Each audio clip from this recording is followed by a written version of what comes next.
Welcome to the Tech Egg. Don't get scrambled. Enjoy the video. You begin by removing blockers. Install Node. JS 18+, a code editor, and Git so you can run and version projects.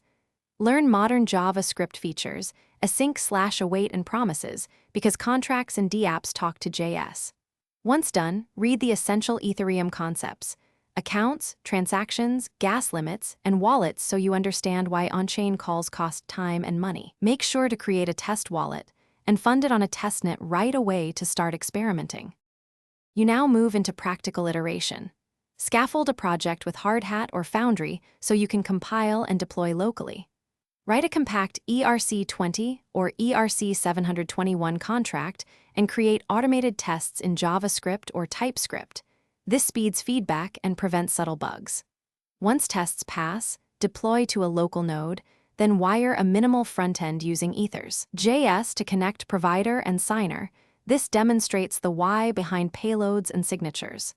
Make small changes and you finish by deploying to a public testnet to validate real network behavior and verify the contract on the Block Explorer so others can inspect it. Once deployed, monitor transactions and use Hardhat traces, gas profilers, and Explorer logs to understand failures and optimize costs. If you hit issues, reproduce them locally, run unit and integration tests, and check access control and reentrancy protections. Troubleshooting tip: if state diverges, reset your local node and replay transactions to isolate the faulty step.